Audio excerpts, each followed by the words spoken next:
ایک ایسی جگہ جہاں مسجد الاقصی کے روحانیت پر مبنی ایک لمبا لائیو سٹریم چل رہا ہو، اور اس کے ٹھیک نیچے عالمی توانائی یعنی جیو پالیٹکس اور اوپیک کے مباحثے چل رہے ہوں۔ دیکھنے میں نا یہ دو بالکل مختلف دنیائیں لگتی ہیں۔ صحیح کہہ رہے ہیں۔ ایک عام تجزیے کے مطابق اگر دیکھا جائے تو روحانیت کا راستہ ذہن اور سکون کی طرف جاتا ہے، جبکہ عالمی معیشت اور سیاست میں تو صرف شور اور پاور ڈائنامکس ہوتی ہیں۔ ہاں ہاں بالکل، لیکن آج کے اس تیزی سے بدلتے ہوئے دور میں نا یہ دونوں دنیائیں نہ صرف آپس میں ٹکراتی ہیں بلکہ ایک ہی چھت کے نیچے بہت مقبولیت حاصل کر رہی ہیں۔ آج کی اس گہری گفتگو میں ہم جس مخاض کا تفصیلی جائزہ لے رہے ہیں وہ اسلام چینل کا یوٹیوب پیج ہے۔ بالکل، اور یہ جائزہ لینے کا مقصد یہ سمجھنا ہے کہ ایک ایسا پلیٹ فارم جو 2004 سے مسلمانوں کے ایک معتبر نقطۂ نظر یعنی ایک ٹرسٹڈ پرسپیکٹو کی نمائندگی کا دعویٰ کرتا ہے، وہ آخر اپنے اس وسیع مواد کو کس طرح ترتیب دیتا ہے۔ ٹھیک ہے، آئیے اس کی تہہ تک پہنچتے ہیں، کیونکہ جب ہم اعداد و شمار پر نظر ڈالتے ہیں نا تو یہ کوئی معمولی چینل نہیں لگتا۔ ہم 932,000 یعنی تقریباً 1 ملین سبسکرائبرز اور لگ بھگ 10,000 ویڈیوز کے ایک عظیم ذخیرے کی بات کر رہے ہیں۔ یہ اعداد و شمار واقعی ایک بہت بڑی کہانی سناتے ہیں۔ 2004 سے لے کر اب تک کسی بھی میڈیا پلیٹ فارم کا اس قدر فعال رہنا ایک انتہائی مشکل امر ہے۔ ہاں، 2004 تو بہت پرانی بات ہو گئی۔ صحیح بات ہے۔ سوچا جائے تو اس وقت یوٹیوب بس وجود میں آ ہی رہا تھا اور ڈیجیٹل میڈیا کا نظام بالکل اپنے ابتدائی مراحل میں تھا۔ انہوں نے خود کو روایتی ٹیلی ویژن میڈیا سے نکال کر جس طرح ڈیجیٹل دور کے مطابق ڈھالا ہے، وہ اس بات کا ثبوت ہے کہ ان کی حکمت عملی بہت لچکدار رہی ہے۔ اور ان کی موجودگی بس ویڈیوز تک محدود نہیں ہے۔ مخاض میں ہمارے پاس جو معلومات ہیں ان کے مطابق ان کی ایک لائیو سٹریم کو موجودہ وقت میں 8 لوگ دیکھ رہے تھے۔ ہاں، اور بظاہر یہ 8 لوگ والی بات تھوڑی چھوٹی تعداد لگتی ہے، لیکن ڈیجیٹل نظام میں مسلسل لائیو رہنا، چاہے دیکھنے والوں کی تعداد کچھ بھی ہو، یہ ظاہر کرتا ہے کہ پلیٹ فارم کبھی سوتا نہیں ہے۔ یعنی ایک ایسی مشین ہے جو مسلسل چل رہی ہے۔ بالکل، جو ہر وقت اپنا وجود برقرار رکھے ہوئے ہے۔ یہاں نہ ایک پہلو پر سوچنا بنتا ہے۔ میں دیکھ رہا تھا کہ ان کی مستقل سرگرمی تو سمجھ آتی ہے، لیکن اگر ہم ان کے روزانہ کے مواد کو دیکھیں تو وہاں ایک انوکھا کشمکش نظر آتا ہے۔ اوہ اچھا، کس طرح کا کشمکش؟ دیکھیں، ایک طرف ان کی حالیہ اور آنے والی ویڈیوز کی فہرست ہے۔ مثال کے طور پر 17 مئی 2026 یعنی آج ہی کی تاریخ کے لیے شیڈیول کی گئی ایک ویڈیو ہے جس کا عنوان ہے "The most blessed days be the mercy"۔ ہاں، یہ تو ایکسپیکٹڈ ہے۔ صحیح کا۔ اس کے علاوہ مسجد الاقصی میں قربانی دوگنا کرنے کے حوالے سے ایک لائیو سٹریم موجود ہے، اور ذوالحجہ کی فضیلت پر مبنی بہت سی ویڈیوز ہیں۔ یہ سب سمجھ میں آتا ہے، ایک مذہبی چینل سے یہی متوقع ہوتا ہے۔ صحیح، ایک مذہبی تسلسل ہے اس میں۔ لیکن یہاں پر آ کر کہانی سچ میں بدل جاتی ہے۔ اسی روزمرہ کی فہرست میں اچانک ایک ویڈیو سامنے آتی ہے جس کا عنوان ہے "UAE leaves OPEC: A shift in global energy power"، یعنی متحدہ عرب امارات کا اوپیک چھوڑنا اور عالمی توانائی کی طاقت میں تبدیلی۔ او واقعی، یہ تو بالکل ہی الگ موضوع ہو گیا۔ بالکل، یہاں دماغ تھوڑا الجھ جاتا ہے۔ ایک طرف روحانیت اور عبادات اور دوسری طرف اچانک سے گلوبل انرجی پاور کی بحث۔ میرا مطلب ہے، کیا ایک مذہبی پلیٹ فارم پر عالمی معاشیات کی ایسی خطرناک اور گہری بحث تھوڑی بے جور نہیں لگتی؟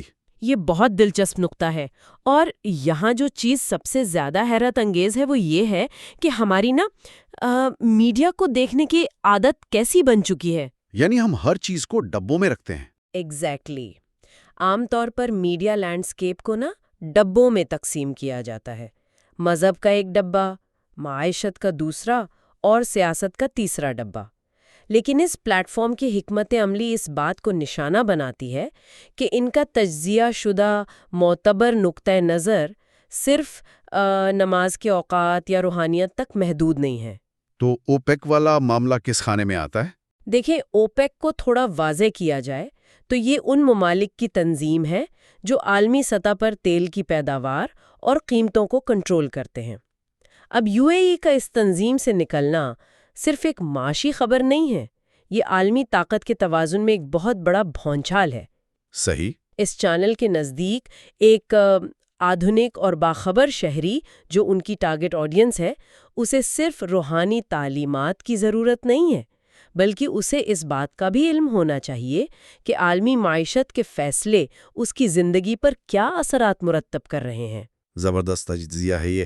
رائز بات کو نا اس طرح دیکھ رہا ہوں کہ جیسے یہ کوئی پرانی ڈیجیٹل لائبریری نہیں ہے جہاں ہر موضوع کی الگ شیلف ہوتی تھی۔ اگر ایک نئی تشبیہ دی جائے تو یہ ایک ڈیجیٹل نروس سسٹم یعنی اعصابی نظام کی طرح کام کر رہا ہے۔ ایک اعصابی نظام، یہ دلچسپ تصور ہے۔ ہاں، جس میں روحانیت اور عبادات اس نظام کا دل ہیں، جو ایک مسلسل ٹھہری ہوئی دھڑکن کے ساتھ چل رہا ہے۔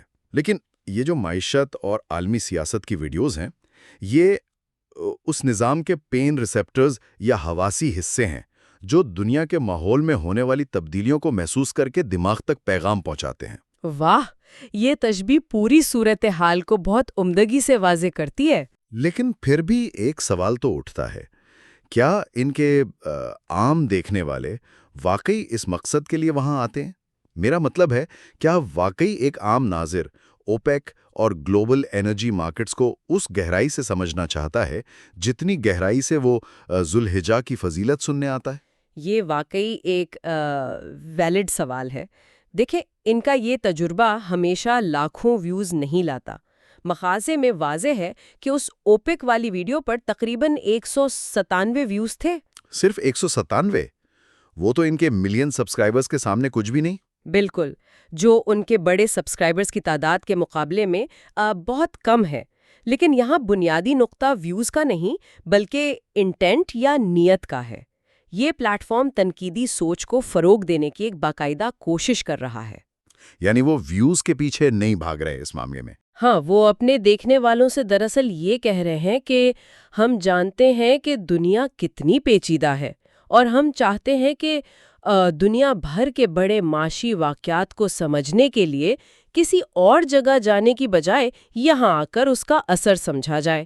یہ اپنے ناظرین کی ذہنی بلندی کو تسلیم کرنے کا ایک طریقہ ہے، محض جذباتی بنیاد پر کھیلنے کی بجائے۔ یہ واقعی ایک مضبوط نقطہ ہے کہ ویوز چاہے کم ہوں لیکن برانڈ کی آئیڈینٹی اور دیکھنے والوں کو شعور دینے کی کوشش بالکل واضح ہے۔ تو اگر معیشت کی بڑی ویڈیوز کو صرف چند لوگ دیکھ رہے ہیں تو آخر لوگ اس پلیٹ فارم پر اصل میں دیکھ کیا رہے ہیں؟ یہاں سے ہم اس مواد کی طرف آتے ہیں جو حقیقت میں ان کے ویوز کو آسمان تک پہنچاتا ہے۔ صحیح۔ جب ہم ان کی سب سے زیادہ مقبول یعنی موسٹ پاپولر ویڈیوز کی فہرست میں جاتے ہیں تو منظرنامہ پوری طرح بدل جاتا ہے۔ یہاں آ کر اسٹریٹ لیول ریالٹیز اور سماجی تنازعات سامنے آتے ہیں۔ بالکل، اور یہاں ایک ضروری وضاحت کرنی چاہیے۔ ہاں، اور اس سے پہلے کہ ہم ان ویڈیوز کی گہرائی میں جائیں، ماخذ کے وسیع تر منظرنامے میں یہ واضح کرنا انتہائی ضروری ہے کہ ان مقبول ترین ویڈیوز میں کئی انتہائی حساس اور سیاسی حوالے موجود ہیں۔ صحیح بات ہے۔ چاہے وہ مشرق وسطی کے مذاکرات ہوں، دائیں بازو یعنی رائٹ ونگ کی انتہا پسندی ہو، یا مختلف مذہبی اور سیاسی فریقین کا ذکر ہو، ہمارا اس گفتگو میں مقصد ان سیاسی واقعات یا فریقین کا تجزیہ کرنا، ان کی حمایت یا ان کی مخالفت کرنا بالکل نہیں ہے۔ ہمارا واحد مقصد صرف اس پبلشنگ اسٹریٹجی کو سمجھنا ہے کہ آخر ان مسائل کو دیکھنے والوں کی اتنی بڑی تعداد کیوں مل رہی ہے۔ یہ وضاحت نا بہت بنیادی اہمیت رکھتی ہے، کیونکہ جب معلومات کے ایسے بڑے ذخیرے کا جائزہ لیا جائے تو ہمارا کام فیکٹس یا حقائق کی صرف آبجیکٹیو رپورٹنگ ہوتا ہے۔ ہمارا مرکز یہ ہونا چاہیے کہ الگورتھم اور انسانی دلچسپی کا وہ کیا میل ہے جو کچھ مخصوص کہانیوں کو باقی تمام کہانیوں پر فوقیت دے دیتا ہے۔ اور سچ بتاؤں تو ان کہانیوں کی فوقیت واقعی دنگ کر دینے والی ہے۔ ماخذ کے اعداد و شمار کے مطابق ان کی سب سے زیادہ دیکھی جانے والی ویڈیو جس پر 526,000 ویوز ہیں، اس کا عنوان ہے racist hurls abuse and spits at Muslim driver in London. 526,000، یہ ایک بہت بڑی تعداد ہے۔ بہت بڑے۔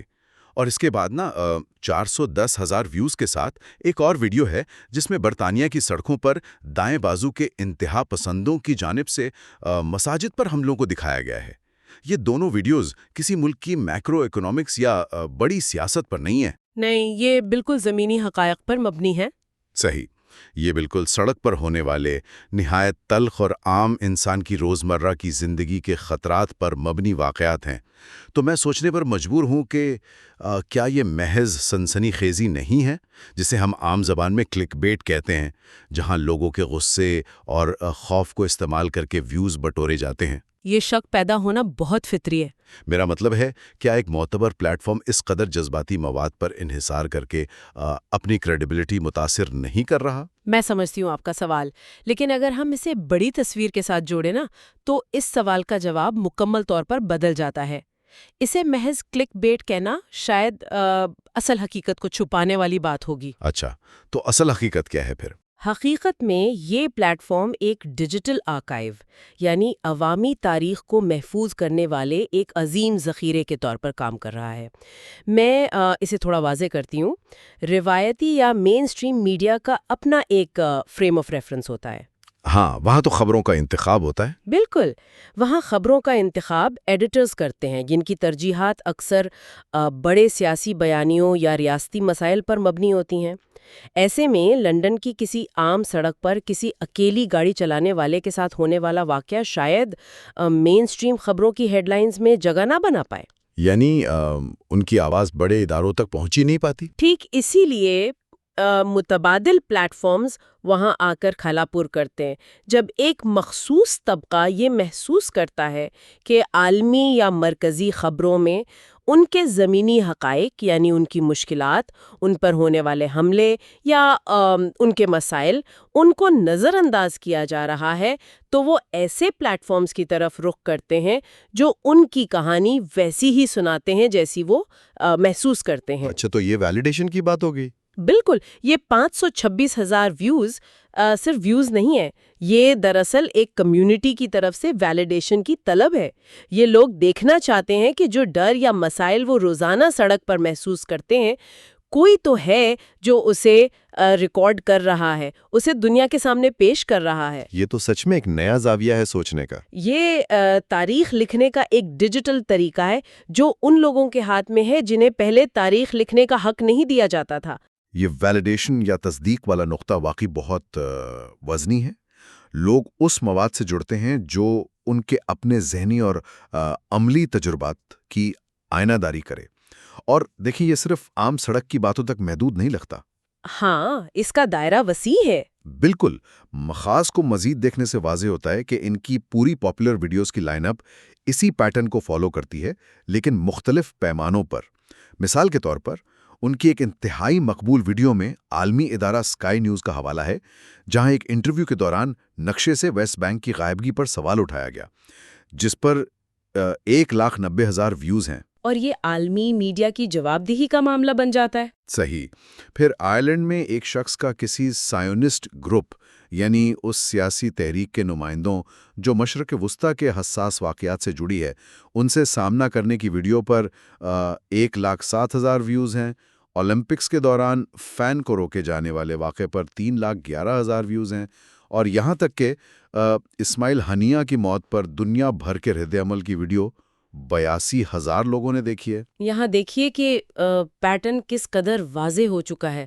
پہلی مثال میں سڑک پر ہونے والی نسب پرستی تھی، لیکن اب یہاں عالمی اداروں کی اکاؤنٹیبلٹی یا جواب دہی کا موضوع سامنے آ گیا ہے۔ یعنی عام آدمی اب بڑے اداروں کو بھی دیکھ رہا ہے۔ بالکل، اسکائی نیوز کا کلپ اور نقشے کا حوالہ اس بات کی علامت ہے کہ دیکھنے والوں کو صرف اپنے سڑک کے واقعات نہیں، بلکہ اس بات کی بھی گہری فکر ہے کہ بڑے پیمانے پر ان کی اجتماعی شناخت اور ان کے مشرق وسطیٰ کے خطے کی سیاست کو عالمی ٹی وی پر کس طرح پیش کیا جا رہا ہے۔ وہ ان نیریٹیوز کو چیلنج کر رہے ہیں۔ صحیح کہا۔ وہ بڑے مین سٹریم اداروں کے نیریٹیوز یا کہانیوں میں موجود خامیوں اور ان کے فرض کیے گئے تصورات کو پکڑنا اور ان پر بحث کرنا چاہتے ہیں۔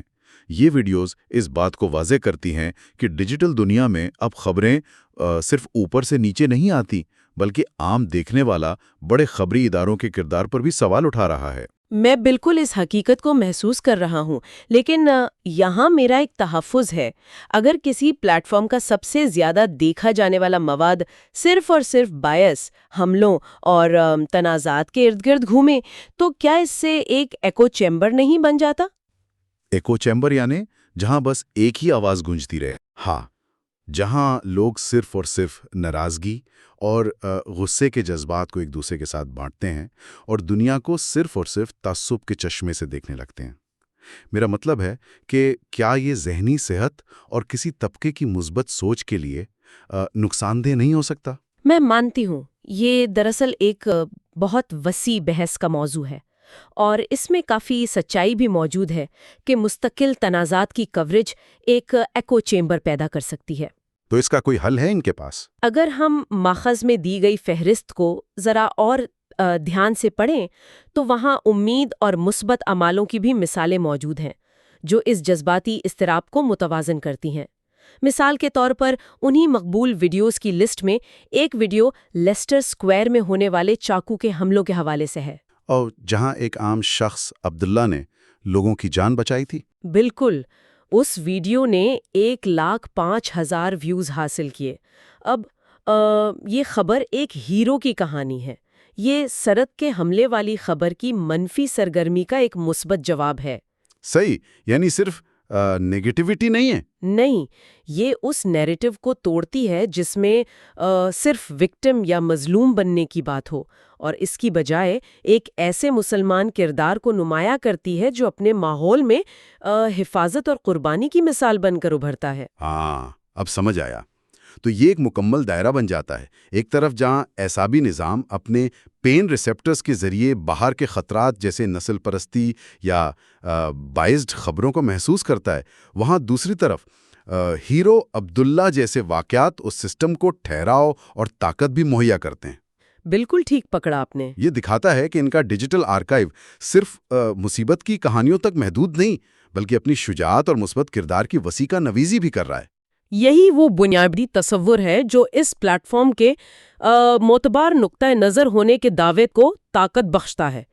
ایک معتبر یا ٹرسٹڈ پلیٹ فارم وہ نہیں ہوتا جو دنیا کی سخت حقیقتوں کو چھپا لے، بلکہ وہ ہوتا ہے جو ان حقیقتوں کو آپ کے سامنے رکھیں پر ساتھ ہی آپ کو ان سے نپٹنے کی تحریک اور وضاحت بھی فراہم کرے، یعنی ایک مکمل تصویر پیش کرے۔ ہاں، جب ان تمام ایلیمنٹس کو یعنی ذوالحجہ کی روحانیت، UAE کا اوپیک چھوڑنے کی میکرو اکنامکس، مقامی سڑک کے واقعات اور عالمی میڈیا کا تجزیہ، ان سب کو ایک ہی چینل کی چھت کے نیچے جمع کیا جاتا ہے تو یہ صرف ایک چینل نہیں رہتا بلکہ ایک پورا لائف سٹائل اور ورلڈ ویو بن جاتا ہے۔ یہ واقعی میں ایک حیران کن جائزہ تھا۔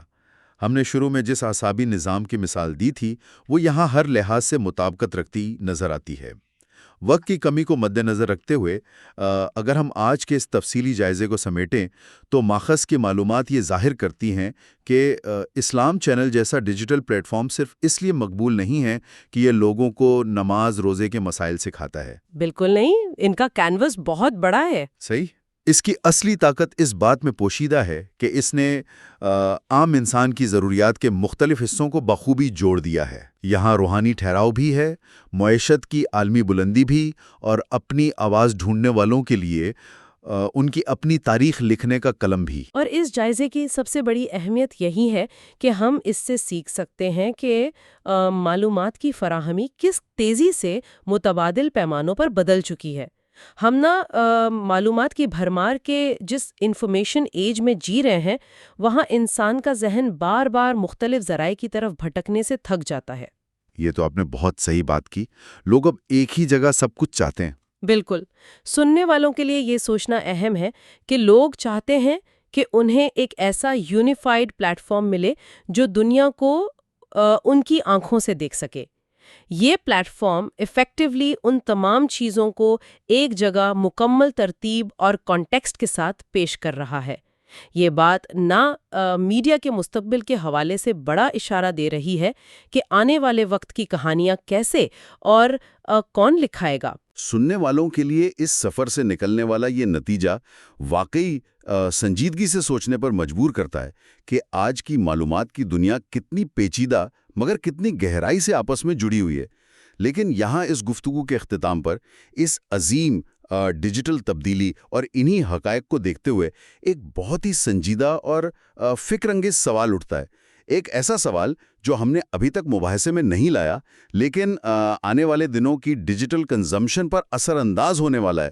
او اچھا، وہ آخری سوال کیا ہے جو سب کے ذہنوں میں رہ جانا چاہیے؟ سوال یہ ہے کہ اگر ایک مخصوص نقطہ نظر رکھنے والا متبادل ڈیجیٹل پلیٹ فارم مذہبی تعلیمات، عالمی معیشت، عوامی تاریخ اور دنیا بھر کی سیاست کو اتنی مہارت سے ایک ہی جگہ یکجا کر سکتا ہے کہ دیکھنے والے کو برائے ٹی وی چینلز کی ضرورت ہی محسوس نہ ہو، تو کیا آنے والے وقت میں ان روایتی اور مرکزی میڈیا اداروں یعنی مین سٹریم میڈیا کی اہمیت اور ان کا وجود ختم ہو جائے گا؟ یہ تو واقعی ایک بہت گہرا سوال ہے۔ بالکل۔ کیا ہم ایک ایسی دنیا کی طرف تیزی سے بڑھ رہے ہیں جہاں عالمی سطح کا مشترکہ میڈیا غائب ہو جائے گا اور ہر طبقہ صرف اور صرف اپنے انہی پلیٹ فارمز تک محدود ہو کر رہ جائے گا جو دنیا کو ٹھیک انہی کے من پسند زاویے سے دکھاتے ہیں؟ یہ ایک ایسی سوچ ہے جو معلومات کے اس دور میں واقعی ذہن میں ٹھہر سی جاتی ہے۔ آج کے اس تفصیلی جائزے کو ہم یہیں روکتے ہیں۔